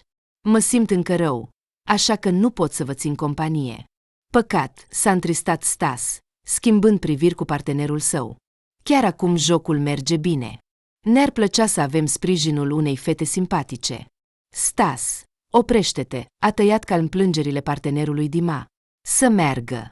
Vorbim mai târziu. Nu va fugi nicăieri. Așa este. A aprobat Stas. Stai. Vocea tare și răgușită a lui Mihail Vitalievici a distrus toate speranțele Irei de a rezolva liniștit și calm problema. Unde ai plecat? În camera ta. A ridicat din umeri fata. Observând cum tatăl ei vitreg pune cu grijă cărțile pe masă și se apropie de ea. Unde sunt banii? A întrebat Mihail Vitalievici, stând în fața Irei. Ce bani? Nu am lucrat în ultimele zile. Am stat în spital. Așa că mă interesează puțin unde ai fost. Mică curvă. A răcnit Mihail Vitalievici. Când trebuia să-mi dai banii? Ha? Ai uitat ce ți-am spus? Dacă vrei să primești bani, vorbește cu Larisa Iurievna. Încercând să vorbească calm, Ira își suprima tremurul interior. Din cauza mea nu am putut să vă aduc suma necesară. Ce spui? A râs Mihail Vitalievici, îndepărtându-se puțin de fată. Apoi a ridicat brusc mâna și i-a dat o palmă. Crezi că nu voi ști că te învârți în jurul bărbaților? Dă-mi repede banii pe care ți-i-au dat. Nu i-am. A strigat Ira de surpriză și durere. Nici bărbați, nici bani. Sunt doar zvonuri. Da, desigur. Ești exact ca mama ta. Tot așa, Iarna, spunea că a fost pusă la zid. Dar eu nu am crezut și am făcut bine. Apoi am găsit banii. Și am scos prostiile din capul mamei tale. Așa că vocea Irei s-a întrerupt brusc. Nu putea vorbi când sensul principal al cuvintelor tatălui ei vitreg a devenit evident. Așa că tu ai ucis-o pe mama mea. Nu, eu nu am omorât acea nenorocită, a mormăit bărbatul, strângându-se la amintiri. Doar am bătut-o bine, mai ales că Larisa a venit apoi și trebuia să o ia. Toți au spus că ai suferit atunci, a strigat deja Ira, apucându-se de cap. Și ce anume ți-a provocat mama mea? Din această cauză nu ai putut lucra și ai rămas acasă. Ajunge cu dezvăluirile. Vocea rece a lui Dima s-a auzit complet neașteptat. Mihail, hai să terminăm, dacă vrei să ai o seară de amintiri. Noi avem și treaba noastră. Să ascultăm povestea ta despre viața de familie nefericită nu avem timp nici eu, nici Stas, dar eu aș asculta, a spus Stas, gânditor. Dar treburile sunt mai importante. Am întârziat deja. Tuz este nemulțumit de desfășurarea acestor evenimente. Am înțeles. Mihail Vitalievici a dat rapid din cap și a apucat-o pe Ira de mână, trăgând-o spre cămară și împinând-o acolo. Stai aici, să nu te amesteci. Ira a înghețat de șoc. Da, asta nu va împiedica prea mult planul ei, dar nu se știa ce vor face Dima și Stas și fraza lor, Tuz este nemulțumit de desfășurarea evenimentelor, o ducea la gânduri nu prea plăcute. Între timp, toți cei trei bărbați s-au întors în camera de zi pentru a continua jocul. Mihail era plin de anticipație. Ce altceva? De la începutul jocului, A avut noroc. Practic, toate cărțile câștigătoare erau la el, iar asta îi dădea speranța unui rezultat bun. Numai după 20 de minute a realizat că speranța era falsă. Din nou, nimic. Trist și puțin supărat, a spus Mihail Vitalievici, privind cărțile pe care le-a primit. Am câștigat. A răspuns calm Dima, așezând cărțile în fân. Apoi a fumat, fără să-i pese că fereastra din cameră era închisă. S-a uitat atent la partenerul jucătorului. Scorul a crescut. Mihail, ai bani să te achiți. Mă voi recupera, a răspuns înfundat tatăl vitreg al Irei, adunând cărțile și amestecându-le cu degete neîndemânatice. Ești atât de sigur de asta? A întrebat Stas cu ironie, privind la Mihail. De data aceasta, Stas nu juca, ci doar observa. Voia să finalizeze treaba cât mai repede. Și fără ceremonii. Îți amintești câți bani ne datorezi de data trecută? Plus dobânzii, a adăugat Dima, aruncând un chiștoc de țigară. S-a uitat atent la Mihail Vitalievici, care se strânsese. Mihail, chiar dacă ești prietenul meu, așa nu se fac afaceri, din păcate. Știi bine, suntem oameni subordonați. Tuz nu ne va asculta. Și-ai pierdut banii lui. Dar voi ați câștigat. S-a revoltat sincer Mihail Vitalievici, lovind cu pumnul masa din cauza emoțiilor. Nu am primit niciun ban de la voi din cauza întregului joc. Așa că ce bani datorezi lui Tuz? Așa că, ai pierdut, deci datorez. Plus dobânzii pentru fiecare zi de întârziere pe care nu le-ai plătit. Rezultatul, Tuz a pierdut o sumă destul de mare. Acum ai înțeles ce bani îi datorez? A întrebat Stas cu veselie și a continuat cu o grijă jucată. Mihail, dacă ai fi datorat doar nouă personal, poate că te-am fi iertat. Până la urmă, suntem prieteni din școală. Dar te-ai băgat la Tuz, iar el nu va tolera întârzierea. Spune-i mulțumesc că a fost de acord să mai aștepte. Sunt chiar dispus să ascult propunerile tale de plată, a propus calm Dima, luând o nouă țigară și tragând din ea. Nu-i plăceau astfel de discuții. Totul era deja clar. Rămânea doar ultimul detaliu. Tuz a transmis că este dispus să-ți permită plata în rate. Dar în acest caz, dobânzile vor fi mai mari. El va stabili singur termenii. Ești norocos, Mihail, a spus Stas cu același ton vesel, simțind că afacerea se finalizează, ceea ce nu putea să nu-l bucure. În trecut, Tuz nu ar fi vorbit. Dar acum este chiar dispus să te asculte. Ce ești dispus să oferi ca plată, sau să discutăm despre volume și dobânzii pentru plata în rate? Stas are dreptate. Dima nu și-a bătea privirea grea de la Mihail Vitalievici. Nu le nerva pe Tuz. Mihail, mai bine acum spune ce ești dispus să-i oferi. În ce sumă și în ce termeni. Altfel, rezultatul nu te va bucura. Pădurile și minele ți se vor părea un loc paradisiac. Ira a suspinat ușor, auzind ultima frază. Din fericire, în cămară se auzea tot ce se întâmpla în camera de zi. Toată lumea știa că tatăl ei vitreg era un condamnat care și spășea pedeapsa în mine, chiar și mama ei. Dar, în același timp, o parte din vecini, și chiar Ira, considerau această informație o minciună. Căci după mine, mulți bărbați se îmbolnăveau foarte grav și trăiau chiar ani buni după ce erau eliberați.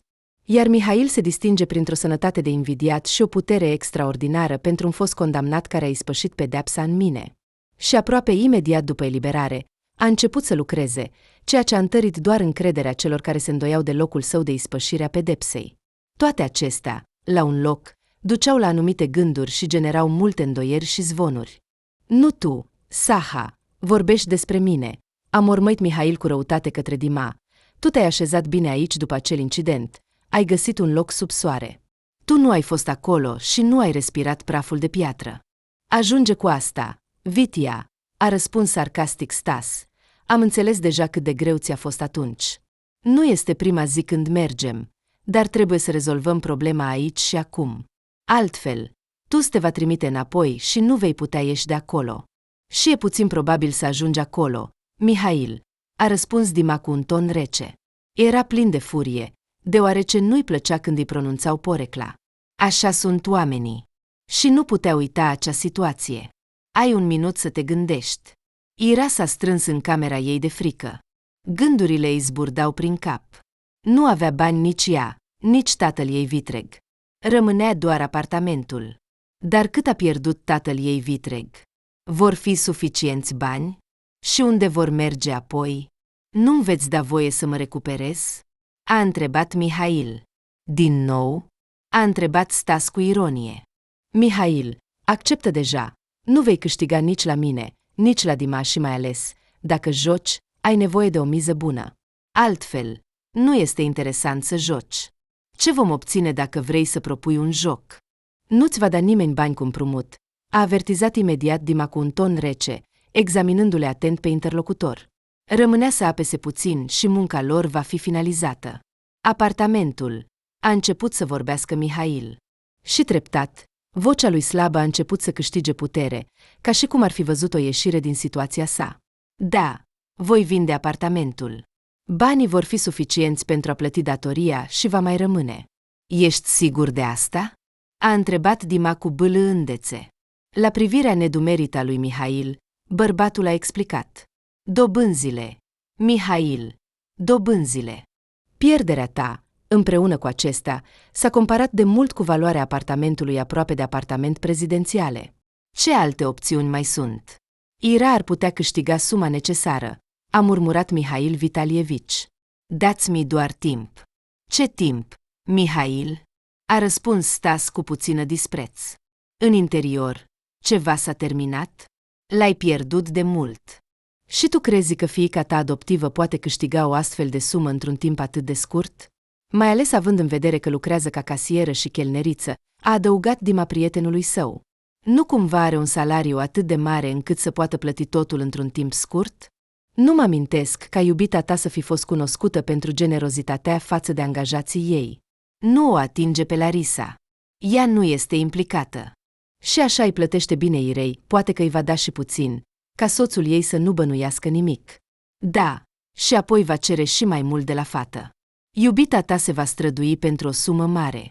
Crezi că mai ai nevoie de Mihail, cu toate problemele tale financiare? Ea mă iubește încă, a murmurat cu încăpățânare Mihail Vitalievici. M-a așteptat după ce am ajuns la cariere. M-a așteptat tot timpul. Nu de aceea s-a căsătorit de 2 ori, a născut copii și a ucis-o pe soția ta legală. Da, o dragoste atât de puternică, nu știu ce să spun. Să invidiez sau să compătimesc. Mihail, ce compasiune! Despre ce vorbești? Suc? Nu am înțeles. La chimira. Da, tot despre același lucru. Te-ai gândit vreodată cine te-a pus la zid atunci? Și de ce Ecaterina Vasilievna te-a abandonat? Deci tu ai bătut-o. Ajunge cu vorbele învăluite, a spus Mihail cu amărăciune. Dacă ai ceva de spus, spune. Totul este simplu.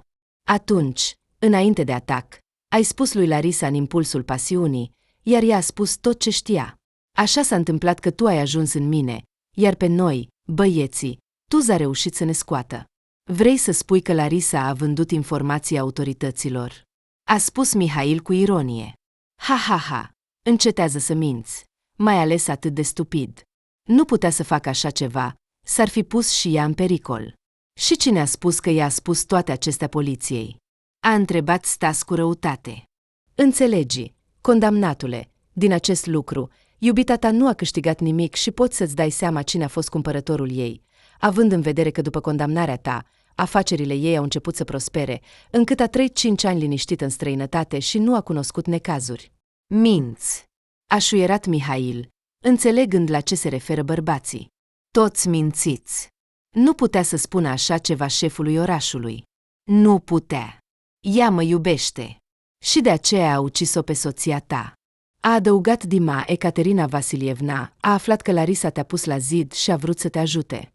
Chiar a vorbit cu Tuz pentru a te ajuta. Și tu ai stricat totul. Nu doar că ai bătut-o, dar ai și dat-o afară în frig. Nu eu am omorât-o. Nu eu. A strigat Mihail Vitalievici. A căzut singură sub mașină. Crezi că tu însuți crezi asta? Întrebarea calmă din partea lui Stas, mereu vesel și sarcastic, l-a făcut pe interlocutor să tacă imediat. Și cadavrul ei l-a văzut după ce mașina a lovit-o.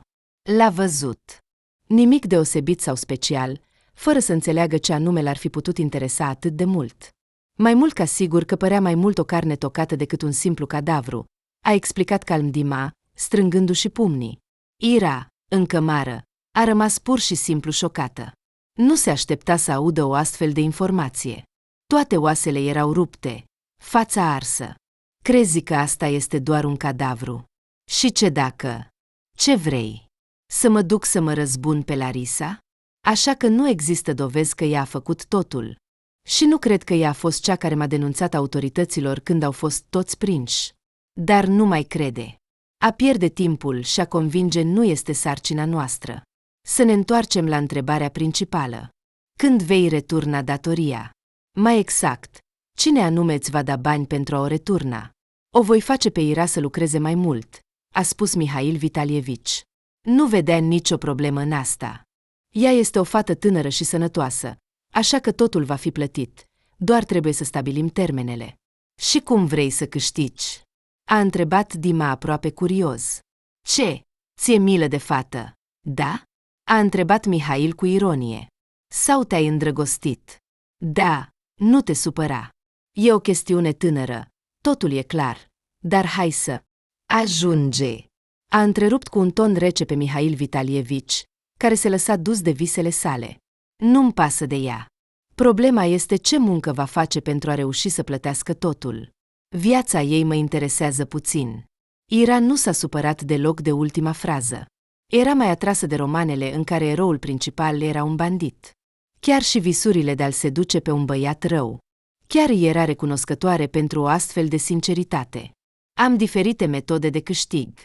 În special, sume mari de bani într-un interval scurt de timp, a răspuns Mihail cu o voce răgușită. Ochii lui străluceau ca ai unui fanatic care a văzut o rază de speranță pentru a-și îndeplini planul. Ea va putea să-și găsească un sponsor. Și gata, problema este rezolvată. Oh, da, a spus Dima gânditor, apoi a strâns ochii și a zâmbit bâlând, ca un crocodil flămând. Deci, sponsor. Și ce sponsor ai dori să-i propui? Tuz, a declarat hotărât Mihail Vitalievici. În inima Irei, cuvintele acestea au căzut ca o piatră. Era o fată neatinsă, în lume era drăguță, era gata să facă tot ce îi se spunea și nu era încăpățânată. Era suficient să ridici puțin vocea și ea va face totul perfect. Deci ești gata să-ți dai fiica în plată pentru datorii? A spus Stas gânditor. Personal, un astfel de aranjament îl mulțumea pe deplin. Aruncând o privire către partenerul său, Stas a înțeles că Dima nu era nici el împotriva unui astfel de rezultat. Ea nu este fiica mea, a mormăit Mihail. Nu sunt obligat să am grijă de copilul acelei nenorocite care a îndrăznit să mă pună la zid, lăsându-mă fără bani și fără o viață normală. Așa că puteți să o luați. Vrei să spui că Ecaterina Vasilievna te-a privat de puterea masculină? A întrebat Stas, surprins. A auzit că mama Irei era o femeie foarte excentrică și nu i-ar fi permis soțului său să înșele. Dar ca să rezolve problema așa... Da, în vocea lui Mihail Vitalievici se amestecau simultan rușinea și indignarea. Acea nenorocită a făcut totul ca eu să pot doar să mă uit în jur și nu mai mult. Trăiesc ca un călugăr de 13 ani. 13. Așa că am dreptul moral să procedez astfel cu fiica ei. Da, era o femeie înfricoșătoare, a spus Dima gânditor. Aș vrea să-ți compătimesc, dar nu o voi face. Ești singurul vinovat. Nu trebuia să aduci femei în apartament. Deoarece aceasta era un apartament comun, aveam dreptul să o folosesc așa cum aveam nevoie. Nu este vina mea că Ecaterina dispărea constant la muncă. Pur și simplu îmi doream afecțiune și atenție. Dar eu ce? Am cerut mult? Dacă Ecaterina ar fi fost mai calmă, totul ar fi fost bine. Aha, și o mulțime de probleme cu amantele până la gătit ca o încălzire regulată pentru munca ulterioară cu clienții. Stas a dat din cap. Nu-ți este frică că în ochii Irei vei fi ultimul nenorocit? S-a interesat Dima, pentru că dacă se întâmplă ceva, ea nu te va ajuta deloc, nici măcar nu te va lăsa să intri în pragul casei. Cum mă percepe ea, este treaba ei.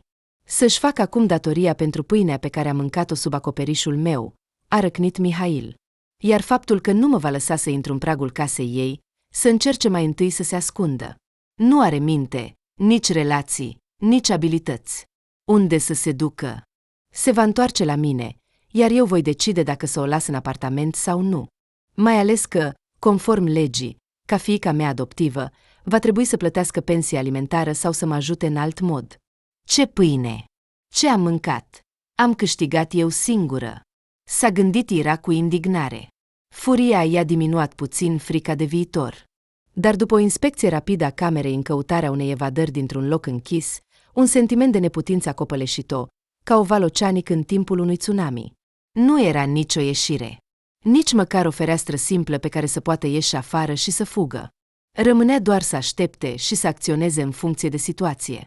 S-a așezat bine. Dima a întins puțin respectuos. Așa e, a răspuns cu mândrie interlocutorul.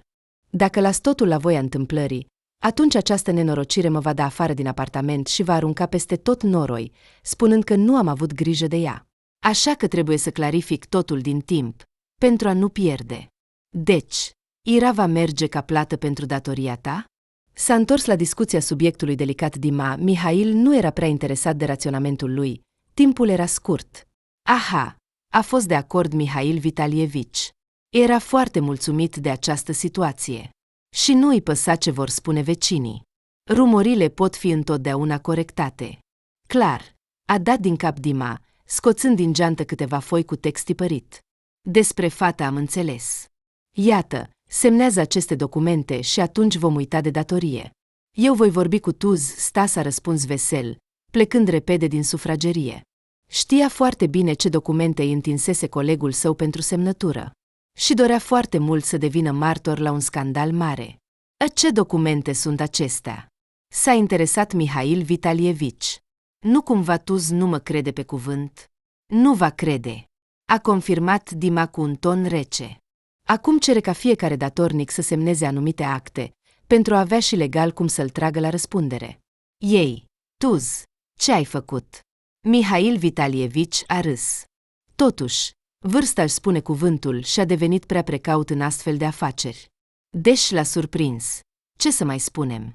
El este un criminal și a decis să folosească cadrul legal al țării noastre pentru a obține profit. Bravo! Respect! Toți obțin profit și pretutindeni, a observat Dima cu același ton rece, punând documentele pe masă, deoarece interlocutorul său nu se grăbea să le ia pentru a le citi. Tuz se asigură împotriva capcanelor inutile și a pierderii profitului câștigat. Ei bine, asta se poate înțelege. Totuși, trebuie să numărăm banii întotdeauna, altfel vei rămâne fără un ban în buzunar în cel mai nepotrivit moment, a fost de acord Mihail Vitalievici, fără grabă să semneze documentele. Pe lume s-au înmulțit hoții și șobolanii, nici o travă nu va fi suficientă. Nu pierde timpul, Mihail, nu te va ajuta. Când va veni Stas, vom pleca. Doar roagă-te ca Tuz să fie de acord cu condițiile tale. În jurul lui, și fără fata ta, se învârt multe tinere și frumoase. Dar nu toate vor lucra pentru el gratuit, a subliniat Mihail Vitalievici. Ira va munci până la sfârșitul vieții și nu va contesta nicio decizie a lui. Nu ai fost mult timp în lumea noastră, Mihail, și nu știi faptele evidente. Unele doamne sunt dispuse să lucreze pentru el sau pentru subordonații lui fără datorii, doar ca să atragă atenția asupra lor. Căci nu vor fi supărate. Stas a răspuns cu ironie, intrând în cameră. La privirea întrebată a lui Dima, colegul său a explicat. Este de acord să luăm fata ca plată pentru datorie, dar a adăugat că noi trebuie să decidem cum să o folosim. Nu trebuie să o ducem la el. Ea acoperă complet datoria, a precizat Dima, deoarece scopul inițial era altul. Nu, noi decidem ce procent din toată datoria poate acoperi.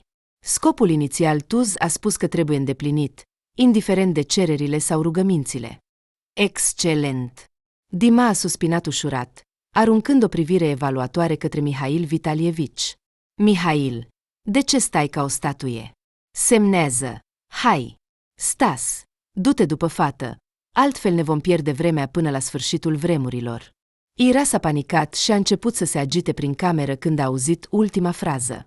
Ce să fac? Planul ei inițial se destrăma treptat. Și nu era sigur că o vor ajuta după ce va ajunge pe stradă. Cum să mă comport aici? Încă o dată salut, draga mea. A zâmbit larg Stas, deschizând ușa cămăruței și observând-o pe Ira înghețată de panică. Hai, Acum casa ta este în altă parte. Te rog, lasă-mă. Voi face orice, a spus Ira cu o voce plângătoare, ținându-și lacrimile. Încetează să plângi. Nu sunt atât de sălbatic încât să violentez copii mici. Și nici colegul meu. La ieșire. Repede. Ultimele cuvinte au fost rostite cu un ton dur. Și Ira s-a supus. Era clar imediat. Dacă nu va merge de bunăvoie, oaspeții vor găsi o modalitate de a o face să ajungă în mașina lor fără zgomot inutil. Cum ai îndrăznit să-mi faci asta? Un strigăt brusc și tare al lui Mihail Vitalievici a făcut ca Stas și Ira să se oprească chiar la pragul apartamentului. Este ilegal. Oh, se anunță ceva interesant. S-a bucurat Stas, s-a uitat la Ira și a zâmbit sarcastic. Vrei să vezi? Fata a dat din cap hotărât, înțelegând că nu îi vor permite să plece liniștită. Cum ai îndrăznit? Striga Mihail Vitalievici, agitând documentele în fața lui Dima. Îți dai seama ce pot să-ți fac pentru asta? O să mă plâng lui Tuz. El te va. Crezi că nu știe? A întrebat Dima cu un ton flegmatic, dând din cap colegului său când Stas a apărut în ușă. Totul a fost făcut la ordinul lui, nicio activitate independentă. Tu, Mihail Vitalievici, ai pierdut vocea pentru o vreme, apoi a continuat brusc. De ce mă răzbună el așa? Ce răzbunare, Mihail? A răspuns vesel Stas, sprijinindu-se de ușă și nepermițându-i să o vadă pe Ira. Niciun lucru personal. Ai pierdut. Am luat ceea ce ne aparține. Totul conform legii. Ce spui? Ira a fost luată și ea fără motiv. Dacă procentele nu vor plăti apartamentul tău. Ea este o fată cinstită și muncitoare. Va putea să restituie totul la termenul stabilit și nu ne va crea probleme. Asta e sigur. Ira nu ne va crea probleme. Dar în ceea ce privește apartamentul, dacă te interesează, discută nu cu Tuz, ci cu noul proprietar. De fapt, el ar trebui să vină chiar acum. Gloria lui Dima a fost întreruptă de un apel insistent la ușă. Stai! Stas a prins-o pe Ira de mână. Așteaptă lângă perete. Mă descurc eu. Ira a dat din cap și a încercat să se înghesuie cât mai mult în perete pentru a evita eventualele neplăceri. Bună ziua, dragi oaspeți! Vocea veselă a lui Stasă nu se potrivea deloc cu situația înfricoșătoare. Intrați! Și prima în hol a apărut Larisa Iurievna. Din șoc, Ira nici nu știa ce să-i spună. Ei bine, Ira! A întins Larisa Iurievna cu ironie, simțind o satisfacție completă față de această situație. Chiar nu mă salut? De parcă nu ai avea. Nici mamă, nici tată. Asta înseamnă că educația ta este zero. Larisa. Două voci masculine puternice au făcut-o pe femeie să tacă temporar. Dar nu a durat mult. Dar eu? Eu doar constat faptele. În special în ceea ce te privește, Vladislav. Cum ai grijă de mine? Și-a spus cu viclenie bărbatul, intrând și el în apartament. S-a uitat la Iraț, acum cred că Ecaterina nu m-a mințit când a spus că mi-a născut un copil. Da, te-a folosit doar, a șuierat Larisa Iurievna. Ai fost doar o jucărie pentru o noapte. Cum nu înțelegi asta? Și eu iubesc doar pe tine. Larisa, ce spui? A spus Mihail Vitalievici cu o voce răgușită. Nu cumva te-ai căsătorit cu el doar pentru bani și ai vrut să obții toate conturile și pământurile lui, ca să putem trăi liniștiți împreună? Da, s-a mirat sincer Vladislav, uitându-se la Mihail. O veste interesantă, stimate. De ce nu o supraveghezi mai bine, încât iubita ta încă mă urmărește? Din divorț a obținut o sumă considerabilă. Cum? Din șoc, Mihail s-a ridicat chiar de pe canapea. Larisa, ai spus că te-a dat afară fără un ban și fără lucruri. A trebuit să aștepți în noaptea aceea și să cauți adăpost. Și a devenit soțul ei. Dima s-a băgat în discuțiile personale. S-a uitat la Vladislav. Înțeleg că ai venit să-ți iei fiica? Da, a confirmat Vladislav liniștit. Dar, judecând după ceea ce am aflat de la Larisa, cred că am grăbit decizia mea. Despre ce vorbești? A întrebat cu curiozitate Stas, văzând că Ira a palidit ca creta. Fiica voastră stă acolo, o puteți lua. Doar că vom discuta o singură întrebare și totul, fără alte pretenții. Nu, stimate. Nu o voi lua pe Ira și nici nu o voi recunoaște ca fiica mea. Nu am nevoie de probleme. De ce i-au slăbit picioarele Irei, iar ea s-a așezat pe podea, ignorându-i pe cei din jur? De ce ați venit de fapt? De ce mi-ați încurajat la telefon? Nu am crezut că vei cădea atât de jos încât să seduci bărbați străini. Vladislav a ridicat din numeri. Nici nu am crezut că Ecaterina m-ar prefera pe mine unui astfel de element al societății. De fapt, am venit doar să te văd. Atunci plătiți pentru privire, a spus Ira brusc. Ochii ei s-au umplut de ură. Dacă ați venit doar să priviți, plătiți. Mai ales având în vedere că sunt atât de neplăcută. Nu ai venit nici măcar la înmormântarea mamei și nu ai trimis niciun flori pe mormânt în toți acești ani, așa că nu mai vorbi despre sentimentele tale. Ești toată ca mama ta. Și ce vrei de la mine? A strâmbat Vladislav de la afirmația ei. Să mă recunoști. Așa mi-a spus Larisa că ești o fetiță iubăreață. De ce îți faci familia de rușine? Deci, i-ai crezut. Am nevoie de dovezi ale purității mele. Da, a răspuns Vladislav calm și apoi a șuierat, deoarece Ira l-a lovit cu pumnul în coaste cu toată puterea. Ce faci, sălbatică? Da, este complet nebună, a spus Larisa, alergând în jurul lui Vladislav. Iubitule, te doare tare? Da, mai bine să fii o sălbatică nebună decât fiica unui astfel de gunoi, a spus Ira rece, îndreptându-și mâinile. S-a uitat la Dima, care era interesat. Am înțeles corect. Apartamentul trece în proprietatea Larisei Iurievna? Da, ea l-a cumpărat de la Tuz în schimbul informațiilor de care aveam nevoie. Larisa, draga mea, pot să locuiesc cu tine aici, nu am unde să merg, nu pot să stau sub un gard, a protestat Mihail. Și ce mă privește pe mine? Aveam nevoie doar de apartament, a răspuns cinic Larisa. Și asta doar pentru ca Ira să-și cheme tatăl. Totul, nimic mai mult. Dar eu? Larisa, dar ce se întâmplă cu sentimentele? Ai jurat că mă iubești doar pe mine. M-ai susținut atâția ani. M-ai ajutat atât de mult când eram căsătorit cu Ecaterina. Chiar m-ai sfătuit unde ascunde banii. Dar nu a avut niciodată bani. Dori, eu i-am dat atunci.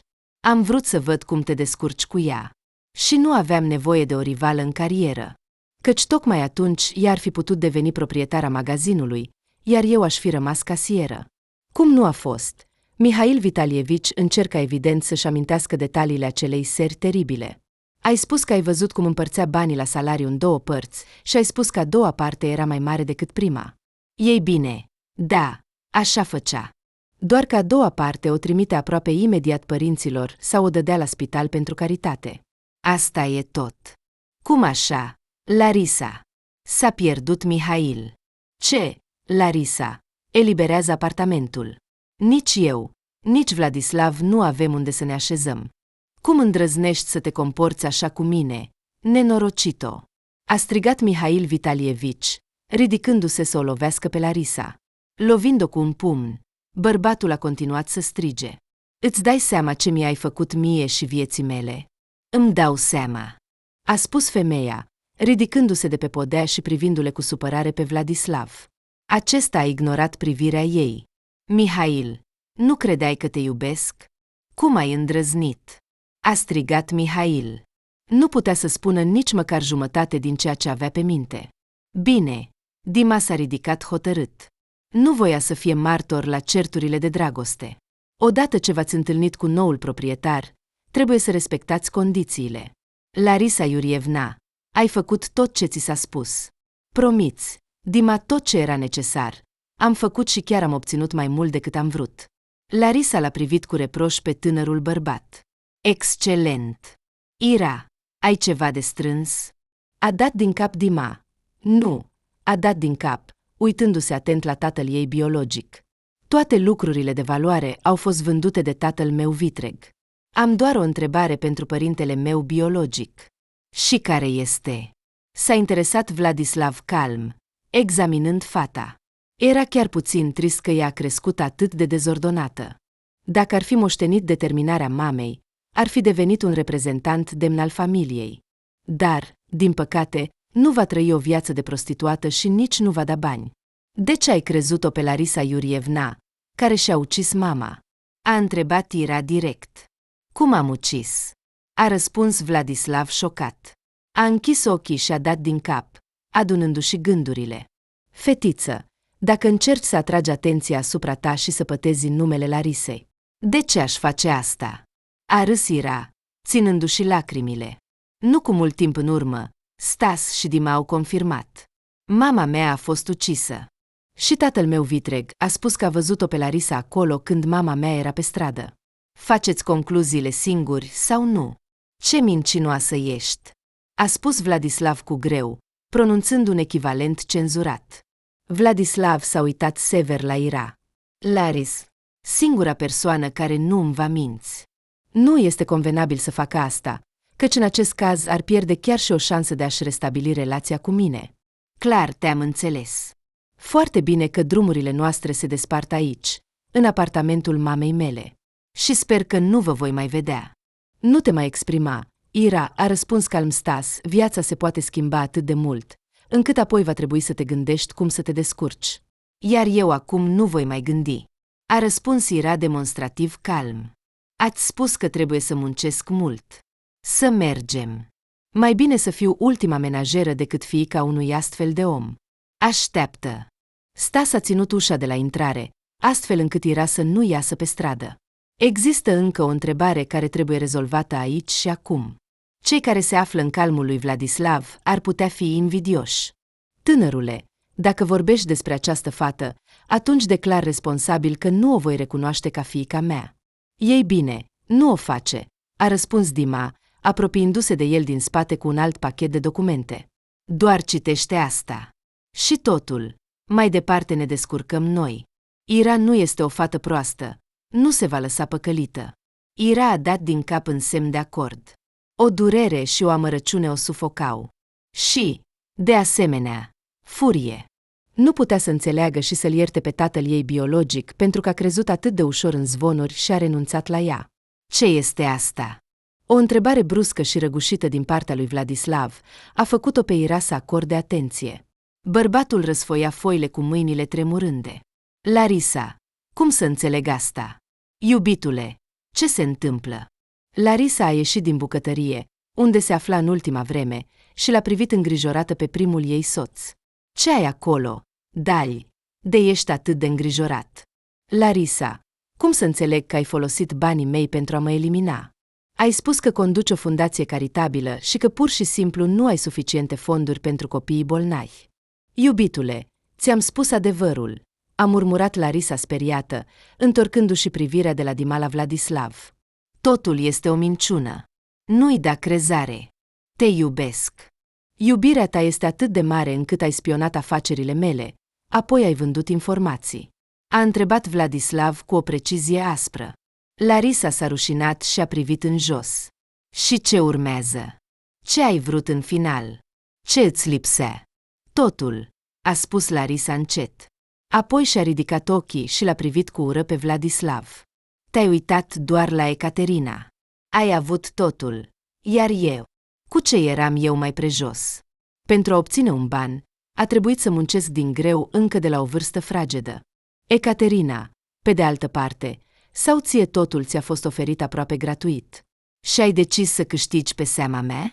A întrebat Vladislav cu tristețe. Și ce este atât de rău în asta? Ești un tânăr și puternic om de afaceri. Dificultățile te-au ajutat să-ți înființezi o companie mai de succes. Asta înseamnă că ai dovedit că meriți să fiu soția ta. Dar prima dată nu erai demn? A întrebat Vladislav cu ironie. Nu eram demn. Mihail era mai promițător și mai de încredere, a răspuns Larisa cu mândrie. Până nu l-ai pus în dificultate, a subliniat Vladislav. Nu l-am pus în dificultate. Am creat doar o situație pentru ca el să-și poată arăta cele mai bune calități. El nu a făcut-o. Prin urmare, nu este demn să fie lângă mine, decât poate în calitate de amant. Cum îți vine să vorbești așa? Au strigat Mihail și Vladislav în cor. Ei bine, să plecăm? A întrebat Dima încet, zâmbind în timp ce observa certurile. Ne așteaptă treburile noastre. Ira a dat din cap și a plecat din casă împreună cu bandiții. Nu știa ce o așteaptă. Totuși, acum înțelegea clar. Putea să se bazeze doar pe ea însăși. Nu avea alte opțiuni.